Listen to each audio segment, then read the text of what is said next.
ओम श्री धन्वंतरे नमः। ओम श्री धन्वंतरे नमः। ओम श्री धन्वंतरे नमः। द योगा सिटी चैनल पर आप सभी मित्रों का आज की चर्चा में मैं स्वागत करता हूं। आदरणीय मित्रों, जितनी भी आयुर्वेद के जगत में प्रशंसनीय औषधि हैं जो ऊंचा स्थान ग्रहण की हैं,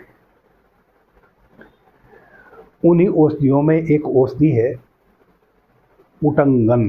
उटंगन आयुर्वेद शास्त्रों में बहुत ऊंचा स्थान प्राप्त किए हुए है। उटंगन के बहुत सारे हमारे शरीर में लाभ हैं। उटंगन के बीजों का और उटंगन की पत्तियों का शाक रूप में हम कई प्रकार की व्याधियों को हरने के लिए परंपरागत तरीके से प्राचीन समय से उपयोग करते आ रहे हैं। हिंदी में उटंगन कहते हैं, संस्कृत में स्वस्तिक या सिटीवार नाम से जाना जाता है, गुजराती में ओटी गणना बीज नाम से जाना जाता है। ओटी गण, खड़गा तेग, गुजराती में इन नामों से भी उटंगन को जाना जाता है। मराठी में कुरडू, कुरडू नाम से जाना जाता है। तेलुगु भाषा में सन्निसण, मनेसा कमू नाम से जाना जाता है। फारसी और अरबी भाषा में अंजरा या तुख में अंजरा नाम से जाना जाता है। लैटिन में बलेफेरिस एड्यूलिस नाम से जाना जाता है। उटंगन के बीजों को कई भाषाओं में किस नाम से जाना जाता है वह मैंने इसलिए बताया ताकि उटंगन नाम से यदि कोई ना जान रहा हो तो इन भाषाओं में भी आप उसको सर्च करके जान ले सकते हैं कि उटंगन क्या होता है। आदरणीय मित्रों, हमने आज जिस व्याधि के संबंध में उटंगन का उपयोग करना है वह व्याधि है कि हमारे शरीर की सातों धातुओं में वृद्धि हो। जो भी हम भोजन ग्रहण करते हैं उससे जो रस बनता है, उस रस से 7 धातुओं का हमारे शरीर में निर्माण होता है।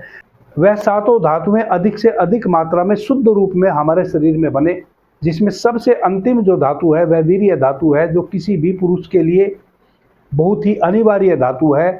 और सबसे अंतिम स्त्री के शरीर में निर्मित होने वाली जो धातु है वह रज धातु है। वह भी किसी स्त्री का लगभग समझो गहना है। यदि किसी स्त्री को रज की कमी हो जाए तो उसका सारा सौंदर्य समाप्त हो जाता है। वैसे ही किसी पुरुष को यदि वीर्य की कमी हो जाए तो उसका भी सारा सौंदर्य समाप्त हो जाता है। यह स्त्री और पुरुष दोनों को समान रूप से काम करने वाली औषधि है। सबसे पहले तो हमारे मस्तिष्क को जो ऊर्जा मिलती है वह पुरुषों को वीर्य धातु से और स्त्रियों को रज धातु से मिलती है। जितना अधिक मात्रा में रज धातु स्त्रियों के भीतर होगी, पुरुषों के भीतर वीर्य धातु होगी, उतना ही आपका मस्तिष्क बहुत स्ट्रांग होगा और बहुत ही सूक्ष्मता से सोचने वाला होगा। भारतवर्ष में उटंगन बहुत ही कम मात्रा में कहीं कहीं किसी किसी क्षेत्र में उपजता है। बाकी भारत में अधिकतर उटंगन को आयात ही किया जाता है। या तो हम मिस्र से आयात करते हैं या फारस खाड़ी के जो देश हैं वहाँ से हम इसको आयात करते हैं। उटंगन के बीजों से बनी हुई औषधि का उपयोग करना है सातों धातुओं की वृद्धि के लिए। उटंगन के जो बीज होते हैं उन बीजों के भीतर एक स्फटिक जैसा पदार्थ निकलता है। वही मनुष्य शरीर के लिए बहुत ही महत्वपूर्ण औषधि के रूप में कार्य करता है।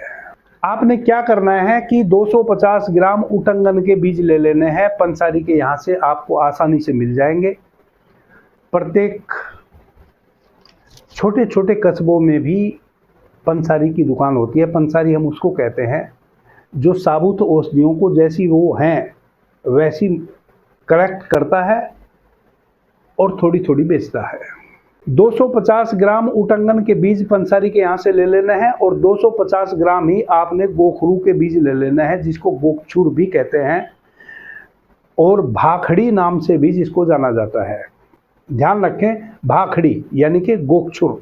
250 ग्राम आपने कोंच के बीज ले लेने हैं, छिलका रहित।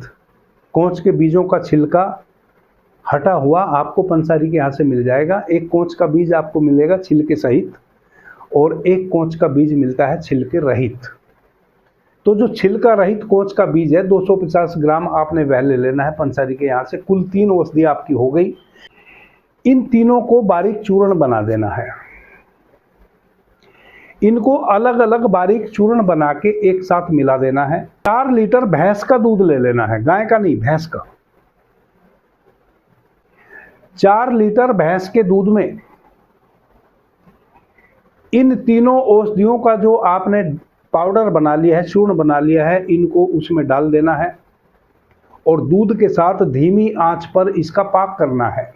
लोहे की कढ़ाई में दूध चढ़ा देना है और दूध में यह तीनों औषधियों का पाउडर डाल देना है। हल्की आग नीचे जला देना है और हल्के हल्के दूध को कढ़ने देना है, धीरे धीरे, जैसे खोआ निकालते हैं वैसे। कुछ ही देर में कढ़ते कढ़ते बस ऐसा इस बात का ध्यान रखना है कि नीचे कढ़ाई में जम ना जाए।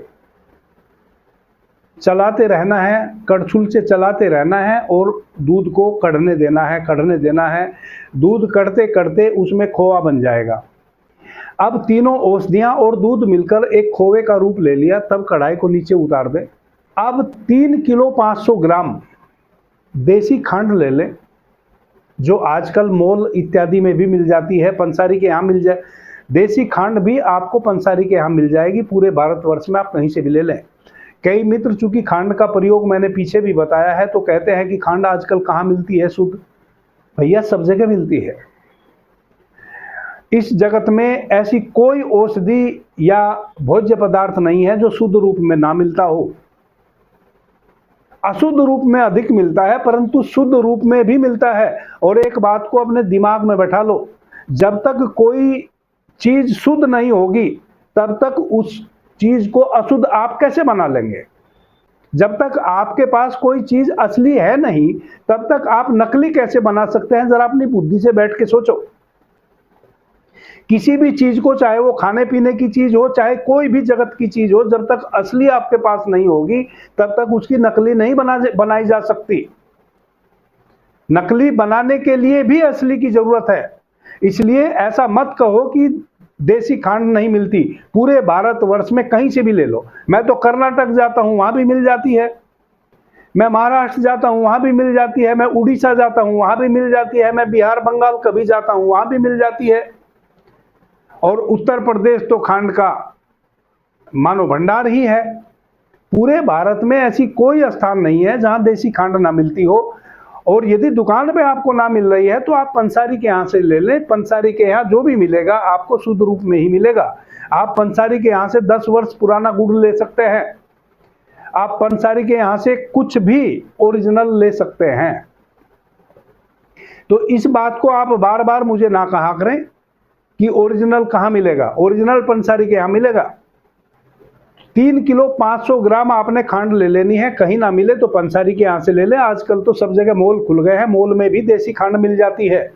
थोड़ा सा पानी डाल के कढ़ाई में चढ़ा दें, उबलने दें। खंड पिघल जाएगी, उसके बाद फिर उसको गाढ़ा होने दें। फिर किसी चम्मच की सहायता से लेके उंगली से लगा के उसको ऐसे दोनों उंगली से चिपका के देखें। जब 3 तार वाली चाशनी तैयार हो जाए तब उसको उतार लें।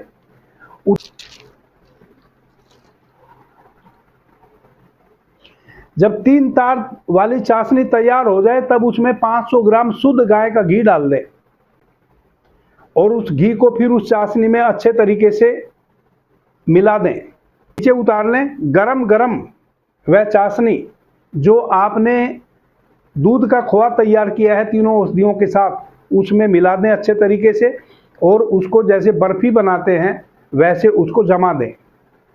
वैसे उसको थाली में जमा दें जैसे बर्फी जमाते हैं और छोटे छोटे पीस उसके काट लें बर्फी की तरह। सुरक्षित अमृतबान में रख दें। यह योग आप किसी भी सीजन में बनाएं, गर्मी में बनाएं, बरसात में बनाएं या ठंड के दिनों में बनाएं। इस योग को यदि आप ठीक प्रकार से तैयार कर लेते हैं, चाशनी यदि आपने ठीक प्रकार से बना दी, तो कम से कम यह योग 40 दिन खराब होने वाला नहीं है। 40 दिन आप इसको बिल्कुल सुरक्षित रख सकते हैं, बिल्कुल खराब नहीं होगा।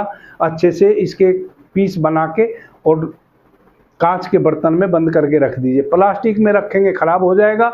यदि कांच के बर्तन में या स्टील के अमृत बर्तन में रखेंगे तो यह 40 दिन तक खराब नहीं होगा। अब इसको उपयोग में कैसे लाना है। 30 ग्राम सुबह ये सुबह 30 ग्राम का एक पीस कम से कम हो। 30 ग्राम आप इसको अच्छे से कतर कतर के मुंह में चबा चबा के खाएंगे। ऊपर से आधे से 1 गिलास दूध पी लेंगे। रात्रि में फिर आप 30 ग्राम के करीब सोने के समय मुंह में कतर कतर के अच्छे से खाएंगे और ऊपर से आधा या 1 गिलास दूध पी लेंगे। ध्यान रहे, जिनको शुगर है वह इस उपयोग को ना लें। जिनको शुगर नहीं है वह बिंदास कोई भी इस योग को ले सकते हैं। तो धातुओं की वृद्धि करेगा, खास करके स्त्रियों में रज धातु की वृद्धि करेगा, पुरुषों में वीर्य धातु की वृद्धि करेगा, जिससे आपके मस्तिष्क से जुड़े हुए सारी समस्या धीरे धीरे इस योग का सेवन जैसे ही आप करना शुरू करेंगे, आपके जितने भी सिरो रोग हैं, मस्तिष्क के रोग हैं, वह समाप्त हो जाएंगे। आपका शरीर शक्तिशाली बन जाएगा। वह जो सर चकराना, आंखों के सामने अंधेरा छाना, वह सब समाप्त हो जाएगा। माताओं बहनों को यदि लिकोरिया जैसी कोई प्रॉब्लम है, 40 दिन इसका उपयोग आप करेंगे, 40 दिन में 100% लिकोरिया पर बैन लग जाएगा। यदि पुरुषों को धातु जाती है पेशाब के माध्यम से, धातु पर बैन लग जाएगा। यदि पुरुषों को शीघ्र पतन की समस्या है, शीघ्र पतन समाप्त हो जाएगा, चूँकि यह वीर्य को बहुत गाढ़ा बना देगी और शुद्ध बना देगी और अधिक मात्रा में वीर्य की वृद्धि करेगी। इसके अतिरिक्त किसी भाई बहन को यदि पेशाब में पहले से जलन होती है, जिसको मूत्र कर्च कहते हैं, जब पेशाब जाते हैं तो जलन के साथ जाते हैं, एकदम ऐसा लगता है जैसे भीतर से ब्लेड की तरह किसी ने चीर दिया हो, वैसे मूत्र मार्ग में भीतर जलन होती है, टीस मारती है। 40 दिन होते होते वह पेशाब की जलन समाप्त हो जाएगी। यदि किसी को शरीर में किसी भी प्रकार के फोड़े, फुसरी, कोड़, चकत्ता कुछ भी निकलता है, वह 40-50 दिन आप इसका उपयोग करेंगे तो वह निकलने बंद हो जाएंगे। आपकी त्वचा बिल्कुल नीट एंड क्लीन हो जाएगी। कहीं भी फोड़े फुसरी कहीं भी पूरे शरीर में निकलते हैं, वह निकलने बंद हो जाएंगे, चूँकि यह आपकी रक्त धातु को यानी कि ब्लड को भी प्यूरिफाई करेगा और उसको शुद्ध करेगा, ब्लड की गर्मी को शांत करेगा। इन भाई बहनों को लंग्स में प्रॉब्लम है, दम फूलने की शिकायत है, बार बार सर्दी खांसी हो जाती है, थोड़ा सा मौसम चेंज हुआ कि तुरंत सर्दी पकड़ ली और फिर 10-15 दिन बार बार परेशान रहते हैं, उनके लंग्स को यह शक्ति प्रदान करेगा, सर्दी होना बंद हो जाएगी। जल्दी जल्दी जो सर्दी की शिकायत होती है वह शिकायत होना बंद हो जाएगी। चूँकि रुचिकारक है, इसके सेवन करने से आपकी भूख बढ़ेगी और चूँकि सातों धातुओं को वृद्धि करने वाली जो भी औषधि होती है वह आपके पाचन संस्थान पर बहुत अच्छा इफेक्ट डालती है। आपके पाचन संस्थान की विकृति को भी धीरे धीरे यह सुधारने का कार्य करेगी। आदरणीय मित्रों, इस प्रकार से आप उटंगन के स्वास्थ्यवर्धक बीजों का, जो कि मैंने शुरुआत में ही कहा कि उटंगन के बीजों को आयुर्वेद में शिरोमणि रखा गया है, उटंगन के बीजों का भरपूर लाभ ले सकते हैं। इस प्रकार से इस औषधि को बना के 14 साल के बच्चे से लेके और बड़े बुजुर्ग तक आप किसी को भी इतनी मात्रा में इस औषधि को बना के दे सकते हैं। हमेशा आप इस औषधि को बना के अपने घर में रख सकते हैं। यह एक बार बनाई हुई 40-45 दिन तक खराब नहीं होती। आप निसंकोच धड़ल्ले से खाएं, बनाएं। नुकसान इसका एक रत्ती भी नहीं होगा, केवल शुगर वालों को शुगर बढ़ जाएगा, शुगर वाले ना लें। अभी के लिए इतना ही। आपने मुझे ध्यान से प्रेम से सुना, उससे मैं बहुत अनुग्रहित हूँ। सभी मित्रों को मेरा प्रणाम, धन्यवाद। हर हर महादेव।